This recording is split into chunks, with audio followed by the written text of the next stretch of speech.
உண்மைதானே நான் சொல்றது? திருமாவளவன் இல்ல. என்ன எப்படி சொல்லிட்டீங்க?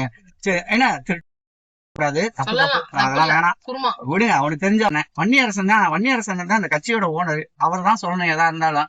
எதுக்கு? அனைவருக்கும் வணக்கம். இன்னைக்கு நம்ம தமிழக வெற்றி கழக தலைவர் விஜய் அவர்களின் மிகப்பெரிய சாதுரியமான செயலா அரசியல்ல நிறைய மாற்றங்களை கொண்டு வர இருக்காரு. என்னென்ன மாற்றங்கள் கொண்டு வர போறாரு, யார் கட்சிக்கு உள்ள வர போறா, யார் கட்சியில இருக்கவங்க வெளியில போறா அப்படின்றத பத்தி பேசுவோம். அதுக்கப்புறம் இன்னைக்கு கவிக்குயில் மதிப்புக்குரிய அம்மா ஜானகி அவர்களின் மறைவு மனவேதனையை தந்தது. நம் சேனல் உறவுகள் சார்பாகவும் நம் சேனல் சார்பாகவும் ஆழ்ந்த இரங்கலை தெரிவிச்சுக்குவோம். அது போக இன்னும் பார்த்தா நிறைய விஷயங்கள் போயிட்டே இருக்கு. என்னடா காமெடியா இருக்கு அப்படின்ற மாதிரி தான் இருக்கு. காமெடிக்கு பஞ்சம் இல்லை அப்படின்ற மாதிரி இந்த தீய சக்திகள் பண்றது பார்க்கும்போது அப்படியே கை கட்டி சிரிச்சு வேடிக்கைலாம் பார்த்துட்டு கொண்டாடலாம் போல அப்படிதான் இருக்குது. கொண்டாடுவோம். வெற்றி தலைவர் விஜய் அவர்களின் செயலையும் அவர் செழிப்பு மிக அந்த வளர்ச்சியும் நாம் கொண்டாடுவோம். அவங்க தீஞ்சு போட்டோம், தீயாம போட்டோம், தேஞ்சு போட்டோம், தேயாம போட்டோம், எப்படி வேணா போட்டோம். இன்னைக்கு நம்ம எதை பத்தி பேச வந்தோமோ அதை பத்தி பேசுவோம். நமது மதிப்புக்குரிய ஐயா, உங்களுக்கு எல்லாம் தெரியும், ஒரு யூடியூபர். அவர் மதிப்புக்குரிய அவரோட வீடியோஸ் எல்லாம் நிறைய பார்த்திருப்போம். அவர் இப்ப ஒரு வீடியோ போட்டிருந்தாரு, நாளைக்கு முன்னால பார்த்திருந்தோம். ஐயா வரதராஜன் அவர்கள் நம்ம வெற்றி தலைவர் விஜய் அவர்களுக்காக கரூர் விஷயம் எடுத்து பேசி எத்தனையோ பேர் அண்ணனோட அபிமானி இல்லாம இன்னைக்கு யூடியூபர்ஸ்ல நிறைய பேரு தன்னோட பலன் அனுபவிச்சுட்டு இருக்காங்க. அவருக்காக பேசி அந்த ஒரு மேட்டர் உண்மையை பேசினதுக்காக சிறை சென்ற ஒருத்தர். அவர் எப்பவுமே உண்மையை பேசுவார். அவர் வீடியோஸ் எல்லாம் நான் நிறைய பார்ப்பேன். மதிப்பு மிக்க ஒருத்தர் அண்ணன் வெற்றி தலைவர் விஜய் அண்ணா. நீங்க அவரை அழைச்சு ஒரு முறை நீங்க அவரை பேசணும். தலைமைச் செயலகம் வந்திருக்காரு 2 நாளைக்கு முன்னால, பார்க்க அனுமதி கொடுக்கல அப்படின்ற ஒரு வருத்தத்தை அவர் சொல்லியிருக்காரு. நல்லவர்கள் உங்களுடன் இருக்க அனுமதி கொடுங்கள், அந்த தீயவர்களை விரட்டி அடிங்க, இதுதான் எங்களோட ஆசை. உங்களோட நாங்க என்னைக்குமே என்றும் அன்புடன் நட்போடும் உயிராக உங்களோட பயணிப்போம். இப்ப நம்ம மேட்ருக்கு வருவோமா? இன்னைக்கு அண்ணாமலை அண்ணன் வி த லீடர்ஸ், நான் தலைவன் அப்படின்ற ஒரு இயக்கத்தை அறிமுகப்படுத்துறாரு. ஒரு பொதுக்கூட்டம் போடுறாரு. மிகப்பெரிய அளவுல பிரம்மாண்டமா அதை எடுத்து கொண்டுட்டு வர்றாரு. அவர் என்ன பேச போறாரு, என்ன பேசுறாரு அப்படின்றதுக்கு முன்னால நம்ம அவரை வசைப்பாடிட வேணாம். எனக்கு அண்ணாமலை மேல எப்பவுமே ஒரு நல் மதிப்பு மரியாதை உண்டு. அதனால அவசரப்பட்ட வேணாமே. நாளைக்கு அரசியல்ல நிரந்தர எதிரியும் இல்ல, பகைவனும் இல்ல அப்படின்ற மாதிரியான ஒரு நிலைப்பாடோட தான் போறது நம்ம வெற்றி தலைவர் விஜய் அண்ணாவின் அரசியல் பயணமும் சரி. அனைத்து அரசியல் தலைவர்களுமே அப்படிதான். அதனால அவசரப்பட வேணாம். அவரு இன்னைக்கு என்ன சொல்ல வர்றாரு அப்படின்றத பார்ப்போம். நிறைய விஷயங்கள்ல இப்ப நமது அண்ணன் அண்ணாமலை அண்ணன் சப்போர்ட்டா தான் பேசிட்டு இருக்காரு. அது பாக்குறதுக்கு கொஞ்சம் மகிழ்ச்சியா இருந்தாலும் அந்த வேலை வாய்ப்பு எப்படி எதுக்கு கொடுத்தீங்க என்னன்றத பத்தி என்ன பேச போறாரு அப்படின்றத பார்ப்போம். அதுக்கப்புறம் இப்ப பாத்தீங்கன்னா நிறைய இடங்கள்ல மாறுபட்ட முரண்பட்ட கருத்துக்களை சொல்லிக்கிட்டு இருக்க திருமா அவர்கள் ஜாதி வெறிய தீன்ற மாதிரியான, ஜாதி உணர்வை கொண்டுட்டு வர்ற மாதிரியான ஒரு பேச்சை முன்னெடுக்கிறாரு. அது மன வேதனையை தருது. தமிழக வெற்றி கழக கூட்டணியில இருந்துகிட்டு இந்த மாதிரி தரங்கட்ட செயலை செய்யக்கூடிய அண்ணன் திருமா அவர்களே, நான் உங்ககிட்ட அன்பான வேண்டுகோள் வைக்கிறேன். தமிழக வெற்றி கழகத்துல ஜாதிகளே இல்லைங்க. ஜாதி இல்லை. ஒரே ஒரு ஜாதி இருக்கு, அது தமிழக வெற்றி கழக ஜாதி. இங்க ஜாதி இல்ல, மதம் இல்ல, இனம் இல்ல, எதுவுமே இல்ல. பகிரங்கமா சொல்லுவோம். நீங்க உங்களோட கருணாநிதி தனத்தை நீங்க அங்கே விட்டுட்டு இதுக்குள்ள வந்திருக்கணும். கருணாநிதி தனத்தை நீங்க தாவேக்காக்குள்ள கொண்டுட்டு வர்றதை நாங்க அனுமதிக்க முடியாது. இங்க ஜாதி இல்ல, மதம் இல்லை, ஒற்றுமையா இருக்கக்கூடிய இந்த உறவுகளுக்குள்ள நீங்க ஒரு விரிசலை ஏற்படுத்த பாக்குறீங்க. இது வெற்றி தலைவர் விஜய் அவர்களின் காதுக்கு போய் மிகப்பெரிய அளவுல வருத்தப்பட்டிருக்காரு. அந்த வருத்தத்தின் வெளிப்பாடா என்ன பண்ணிருக்காரு அப்படின்னா, ஆதவர்ஜுனா அவர்களை கூப்பிட்டு மிகப்பெரிய அளவுல கடுமையா அதை கடிச்சுக்கிட்டதா, அதாவது கோவப்பட்டதா ஒரு தகவல் வந்திருக்கு. கண்டிப்பா கோவப்படத்தானே செய்வாங்க. இதன் நிலைப்பாடு என்ன ஆக போகுதுன்னா, 2 கம்யூனிஸ்டையும் வெளியில அனுப்பிடு, விசிகாவையும் வெளியில அனுப்பிடு. நமக்காக அன்புமணி ராமதாஸ் அவர்களின் ஒரு கட்சியில இருக்கக்கூடிய 4 எம்எல்ஏக்களோட நம்மளோட அவங்க கட்சியில இணைய வர்றாங்க. அவங்களை இணைச்சுக்குவோம் அப்படின்ற ஒரு பேச்சு அடிபட்டு இருக்கு. இது எந்த அளவுக்கு உண்மை அப்படிங்கிறத கூடிய விரைவில் தலைமை கழகம் அறிவிக்கும். நீங்க அதை பார்க்க தான் போறீங்க. இந்த தீய சக்திகளிடம் இருந்த இந்த தீவிரமா ஜாதி வெறி பிடிச்ச இந்த வெறியர்களை வெளியே அனுப்புவோம். நல்லா கேட்டுக்கோங்க. இங்க தமிழக வெற்றி கழகத்துல அவ்வளவு பேருமே ஒரு மதம், ஒரு ஜாதி, ஒரு இனமா இருக்கும். தமிழக வெற்றி கழக ஜாதி அப்படின்னு இருக்கும். இங்க திருமணம் கூட தமிழக வெற்றி கழக ஜாதியில தான் திருமணம் பண்ண போறோம். நீ என்ன ஜாதின்னு கேட்டு பண்ண போறது இல்ல. நீ எவ்வளவு நகை கொடுக்க போற அப்படின்னு கேட்க போறது கிடையாது. இது ஒரு சமத்துவ நிறைந்த ஒரு கட்சியா தான் நாங்க பாக்குறோம். அப்படி இருந்தோம் அண்ணன் வன்னியரசனே, நீங்க தயவு செஞ்சு இதை திரும்ப அவர்களுக்கு புரிய வைங்க. உங்க மேல ரொம்ப மதிப்பு மரியாதை வச்சிருக்கோம். உங்க கட்சியில இருக்கிற உங்க உறவுகள், நம்ம உறவுகள், என்ன உங்க உறவுகள், நம்ம உறவுகள் இவ்வளவு நாள் குனிஞ்சு நடந்து ரொம்ப கேவலமா இருந்த அந்த செயல்பாடை மறந்து இன்னைக்கு ஒற்றுமையா செயல்பட்டு இருக்காங்க. ஆனா இன்னைக்கு இதுல தீய வைக்கிற மாதிரி ஒரு செயலை பண்ணிட்டு இருக்காரு. ரொம்ப வேதனையா இருக்கு. நீங்க அண்ணன் திருமாவுக்கு கொஞ்சம் புத்திமதிகள் சொன்னீங்கன்னா நல்லா இருக்கும் அப்படின்னு பாக்குறேன்.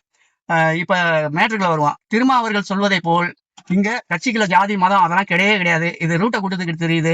இந்த ரூட்டை கொடுக்குற மேட்டர் எல்லாம் அவர் எங்கேயா வச்சுக்கிட்டோம், அதை பத்தி கவலை இல்லை. அதே மாதிரி அடுத்தடுத்த வீடியோல நிச்சயம் உங்களை சந்திக்க வரேன். நன்றி, வணக்கம். அடுத்த வீடியோல பார்ப்போம். மதிப்புக்குரிய ஐயா வரதராஜன் அவர்களை சந்திப்பதற்கு ஒரு வாய்ப்பு கொடுக்கணும். நமது தமிழக வெற்றி கழக தலைவர் விஜய் அண்ணா உங்களுக்காக சிறை சென்றவர், உங்களுக்காக கஷ்டப்பட்டவர், உங்களுக்காக உங்கள் மீது குற்றம் இல்லை என்று ஒரு வீடியோ போட்டு சிறை சென்றவரை நீங்க சந்திக்க மறுத்தது மிகப்பெரிய வேதனையும் மன வருத்தத்தையும் தருது. ரொம்ப வேதனையான ஒரு விடயம் தான். தயவு செஞ்சு உங்க மனசுல ஏத்துக்கங்க. உங்க கூட இருக்கிறவங்க யாருமே நல்லவங்க கிடையாது. விடுதலை சிறுத்தைகளை வெளியேற்றுங்க. கம்யூனிஸ்ட் ரொம்ப கேவலமா பேசுறாங்க, மன வேதனையை தருது. வெளியேற்றிருங்க. திருப்பி நம்ம ரீஎலெக்ஷன் வச்சா கூட 234 தொகுதியில நம்ம தான் அன்னைக்கு ஜெயிப்போம். மக்கள் ஆதரவு அவ்வளவு இருக்கு. உங்க உறவுகளை நாங்க இருக்கோம். அப்படி இருக்கும்போது நீங்க எங்க கவலைப்படுறீங்க? உங்களை நம்பியா நீங்க கட்சி ஆரம்பிச்சீங்க? உங்க அண்ணன் தம்பி, மாமா மச்சான், அண்ணன் தம்பி, உன் ஆட்சி, உன் அரசு அப்படின்னு பேசக்கூடிய நீங்க ஏன் இதை நீங்க ரியலா எடுக்க மாட்டேங்கிறீங்க? ரொம்ப வருத்தமா இருக்கு. ஒண்ணு சொல்றேங்க, எது எப்படியோ வெற்றி தலைவர் விஜய் அவர்களின் விஸ்வரூபத்தை தடுக்க எவ்வளவு முடியாது. இப்ப பூரா பேரும் ஓடி ஒளிஞ்சிட்டான். இன்னைக்கு எவ்வளவோ பேசிட்டு இருந்தானுங்க, ரோட்ல நின்று பேசினா, மேடை போட்டு பேசினான். என்னமோ ஒரு இந்த இளைஞர் பட்டாளம்னு சொல்லிட்டு ஒண்ணு, இந்த திமுகவோட கரும்படை பட்டாளம் ஒண்ணு இருக்கு, கரும்படை. அவங்க அந்த கேவல கட்டவங்களோட அதெல்லாம் ஒளிஞ்சிருச்சு.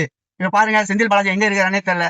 இப்ப பாருங்க, கருணாநிதி ஸ்டாலின் எங்க இருக்காருன்னு தெரியல. ஆமா, இதே மாதிரி திருட்டுத்தனமா தன்னோட கட்சிக்குள்ள இன்னொரு கட்சிக்குள்ள ஆள் அனுப்பி விட்டு மாமா வேலை பார்க்க சொன்ன முன்னாள் முதலமைச்சர் ஸ்டாலின் கிடையாது எங்கள் வெற்றி தலைவர் விஜய் அண்ணா. நேர்மையான முறையில நேர்மையா ஆட்சி அமைக்குது, நேர்மையா மக்களோட நடந்துக்கணும், மக்களுக்கான தலைவனா இருக்கணும்னு ஆசைப்படுறவரு. ஆனா இந்த கருணாநிதி தனத்தை மதிப்புக்குரிய திருமாவளவன் அவர்கள் மீண்டும் ஜாதி உணர்வை தூண்டுற மாதிரி பேசினா அவரு வீணா போயிருவாரு. ஏன்னா தமிழக வெற்றி கழகத்துல இன்னமும் சொல்றேன், ஜாதி இல்ல, மதம் இல்ல, மனிதம் மட்டுமே இருக்கு அப்படின்றதையும் நான் சொல்லிடுறேன். அது போக உண்மைதானே நான் சொல்றது? திருமாவளவன் இல்ல, திருட்டு வளவன். திருட்டு வளவனா? என்ன எப்படி சொல்றீங்க? என்ன திருட்டு வளவன் எல்லாம் சொல்லக்கூடாது, அதெல்லாம் வேணாம், விடுங்க. அவனுக்கு தெரிஞ்ச அவ்வளவுதான் சொல்லிட்டு நம்ம போயிடணும். ஒருத்தனை ஏளனமா பேசினாலும் சரி, அதான் தலைவர் பாட்டுல சொல்லுவாருல்ல, கொஞ்சம் தள்ளி நின்னு பாரு, 10 கோடி பேரு 8 கோடி பேரு அப்படின்னு சொல்லியிருப்பாரு. ஆனா இது இன்னும் புரியறதுக்கு நாளாகும் இந்த திருட்டு கும்பலுக்கு. அடுத்து பாத்தீங்கன்னாக்க வன்னியரசன் தான் அந்த கட்சியோட ஓனர். அவர் தான் சொல்லணும் எதா இருந்தாலும். எதுக்கு இவரு பேசுறான்னு தெரியல. இன்னைக்கு அந்த போப்பா ஓனரை போய் வர சொல்லுப்பா அப்படின்னு சொல்ற மாதிரி நாங்க அப்படிதான் கேட்க போறோம். போப்பா போய் ஓனரை வர சொல்லுப்பா, வந்துகிட்டு என்னமோ சாமி ஆடிட்டு இருக்காப்ல, தூக்கத்துல இருக்காரு என்னமோ தெரியல. இந்த திருமாவளவன் வர தூக்கத்துக்கு ரொம்ப தூக்கம், இப்ப அலைய கற்பனையிலே இருக்காரு. அண்ணன் அவரு நம்ம இருக்கிற கட்சி இன்னும் திமுக நினைச்சுட்டு இருக்காரு. இல்ல, அண்ணன் விஜய் என்ன சொல்லுவார்ல, நீ இனிமே கரூர் போக கூடாது, கரூருக்கு எப்படி போவ, இன்னும் அவங்க தூக்கத்திலே இருக்காங்க போல இருக்கு. தமிழக வெற்றி கழக ஆட்சி 2 மாசம் ஆச்சுப்பா, நீங்க கொஞ்சம் முடிச்சு பாருங்க. தெரியுமா உங்களுக்கு?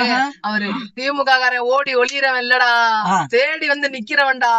அதான் டவுசர் நனைஞ்சாங்க 4 நாளைக்கு முன்னால டவுசர் நனைஞ்சு, நான் என் கார்ல வரேன் என்னை விட்டுருங்க ஐயா, என்னை விட்டுருங்க அப்படின்னு இருந்தாரு. அந்த அனிதா மட்டும் அவர் கார்ல மட்டும் விட்டுருந்தாங்கன்னா அது இன்ன வரைக்கும் செந்தில் பாலாஜி மாதிரி காணாம இருப்பாரு. செந்தில் பாலாஜி காணாம போயிட்டாரு. ஆமா, செந்தில் பாலாஜினோட ஞாபகம் வருது. அவர் எங்க இருக்காரு? அவர் எங்க இருக்காருன்னு தெரியாது. ஆனா திடீர்னு ட்விட்டர்ல வருவாரு பாருங்க. ட்விட்டர்ல என்ன பண்றாரு? அதே மாதிரி ஆய்வாலயத்துக்கு அடப்பெடுக்க போனவரு திடீர்னு தாவேக்கால வந்துகிட்டு தப்பிக்கிட்டு இருக்காரு. ஆனா இத்தனை வருஷம் ஒரு 16 வருஷம் திமுக இருந்திருக்காப்ல. திரும்ப எங்கேயாவது வாழ ஆட்டி இருக்காப்லையா? திருமாவளவன் அண்ணனை பொறுத்த வரைக்கும் எப்படின்னா, அடிமையாவே இருந்து பழகிட்டாரு. அவருடைய தம்பிகளான சிறுத்தைகளையும் அடிமையாவே வச்சுதான் அவருக்கு பழக்கம். இன்னைக்கு ஒரு அந்தஸ்தா கொடுக்குறாங்க, ஒரு அமைச்சர் பதவி கொடுத்திருக்காங்க, நம்மளுடைய வேலைகள் எல்லாம் சரியா நடக்குதுன்றது திருமாவளவன் அவர்களுக்கு பிடிக்கல. உதாரணத்துக்கு நம்ம கமெண்ட் பாக்ஸே எடுத்துக்கோங்க. அவருடைய தம்பிகள் எந்த மாதிரி இவ்வளவு நாட்கள்ல மக்களே நல்லா கேட்டுக்கங்க, தமிழக வெற்றி கழகம் கட்சி ஆரம்பிக்கிறதுல இருந்து நம்ம பேசிட்டு இருக்கோம். ஒரு பதிவு நம்மளுடைய தம்பிகள் திமுக காரங்களாவே இருக்கட்டுமே, அசிங்கமா வராது, அரசியலா விமர்சனம் பண்ணுவாங்களே தவிர, இந்த திருமாவளவன் அவர்கள் கூட்டணியில சேர்ந்ததுக்கு அப்புறமா நான் திருமாவளவன் அவர்கள் விசிக தலைவர் அவர்கள் தான் சொல்லணுமா? ஸ்டாலின் அவர்களே முக ஸ்டாலின் தான் சொல்லுவான். அண்ணன் விஜய் தான் சொல்லுவான். ஒரு வெட்டி பயலடா நீங்க. திருமாவளவன் பேர் எதுக்கு வச்சிருக்காங்க?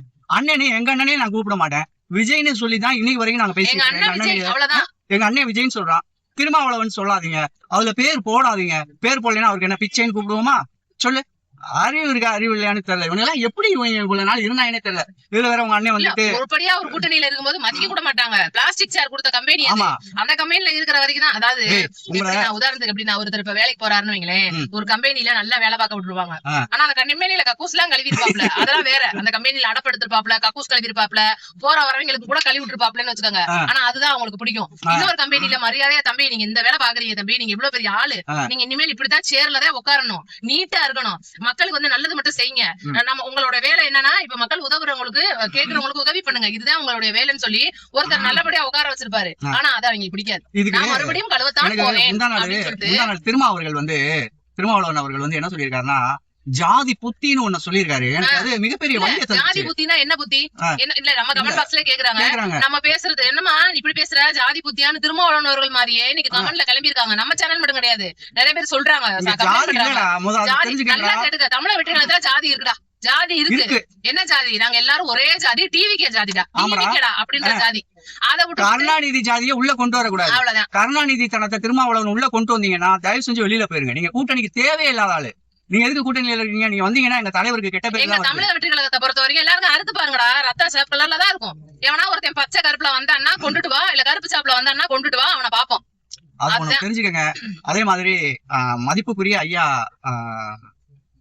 வெற்றி தலைவர் விஜய் அண்ணாவுக்காக சிறை சென்றவரு. ஆமா, நேதாஜி ஐயா நிறைய பேர் கேக்குறீங்க. அவருக்கு கண்டிப்பா விஜய் அண்ணா வந்து அவர் அழைச்சு அவர் கூட பேசணும் அப்படின்றது நம்மளுடைய ஒரு கருத்து. இது வரைக்கும் நம்ம சேனல்ல கூட நான் கூட விஜய் அண்ணா பாக்கணும் அப்படின்னு நினைச்சதே கிடையாது. ஏன்னா பார்க்க முடியாதுன்னு தெரிஞ்சும் நம்ம அப்படி நினைக்கிறது இல்ல. ஆனா ஐயா அவர்கள் ஏதோ பாக்கணும்னு நினைக்கிறாரு. கண்டிப்பா விஜய் அண்ணா வந்து ஹெல்ப் பண்ணணும். பெரிய ஆளு, ஒரு அரசியல் லீட் எடுத்து பேசக்கூடியவர், வெற்றி தலைவர் அண்ணாவுக்காக முதல் முறையா குரல் கொடுத்தவருங்க. அதாவது காங்கிரஸ் தலைவர் ராகுல் காந்தி அவர்கள் கூட லேட்டா தான் குரல் கொடுத்தாரு. ஆனா ஃபர்ஸ்ட் எடுத்தவன குரல் கொடுத்தது ஐயா நேதாஜி அவர்கள்.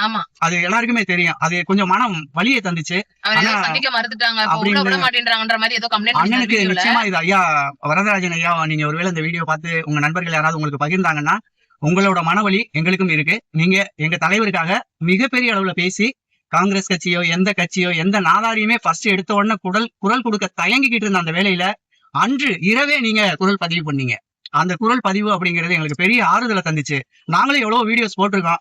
எங்க தலைவருக்காக எங்க அண்ணனுக்காக பேசக்கூடிய நீங்க எல்லாருமே எங்களோட உறவுகள் தான். நிச்சயமா அண்ணன் உங்களை அழைச்சு பேசுவாரு அப்படின்ற நம்பிக்கையோட இந்த ஒரு காணொலியை அண்ணனுக்கு நாங்க சமர்ப்பிக்கிறோம். அண்ணன் உங்களை கூப்பிட்டு நிச்சயமா வெற்றி தலைவர் விஜய் அண்ணா பேசுவார் அப்படின்னு நம்புவோம். அடுத்த வீடியோ நம்ம சேனல்ல நோட்டிபிகேஷன் ஆன் பண்ணுவீங்க. லைக் பண்ணிக்கோங்க, வீடியோவை கமெண்ட் பண்ணுங்க, நம்ம 4 பேருக்கு உங்களோட நண்பர்கள் யாராவது ஷேர் பண்ணி விடுங்க. நன்றி வணக்கம். நன்றி வணக்கம். வெற்றி தலைவர் விஜய் வாழ்க.